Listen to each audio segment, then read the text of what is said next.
Sualda soruşulur ki, insanların öncə tövhidə yoxsa namazı çağırmaq lazımdır. Əlbəttə qardaş, əlbəttə insanları tövhidə çağırmaq lazımdır. Allah Teala buyurur ki, وَلَقَدْ بَعَثْنَا فِي كُلِّ أُمَّةٍ رَسُولًا أَنْ يَعْبُدُوا اللّٰهَ وَاجْتَنِبُوا الطَّاغُوتَ.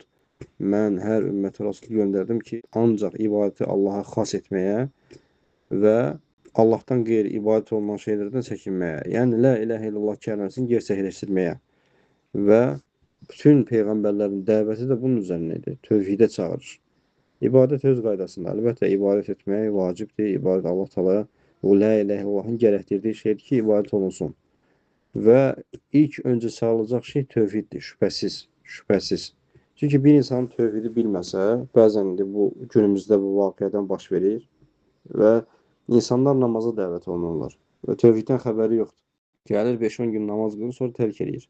Yəni, bunun ən böyük səbəbi insan tövhidi bilməməsidir, Allah Taala'nı tanımamasıdır. Ona görə Peyğəmbər sallallahu aleyhi və səlləm hələ namaz əmr olunmamışdan qabaq insanlara nəyi çağırırdı? Qulu la ilahə illallah. La ilahə illallah deyin.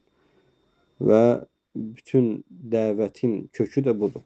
İnsan Allah'ı tanısa, insan Rəbbini tanısa, insan bilsə ki, Allah Taala'nın qüdrətini, sifətlərini, Allah Taala deməli ibadət olunandır, Allah Taala təhləşdirməyə layiq olandır, yeri göy yaradandır, əzəmətli ərşin Rəbbidir, əzəmətli Rəbbimizdir, uca Allahdır.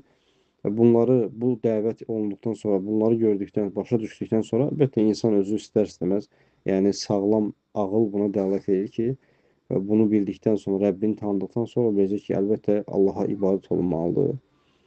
Bəli. Yəni ilk dəvət namaza yox, namaz da dəvət olunmalıdır əlbəttə. Amma ilk dəvətin kökü tövhiddir qardaş.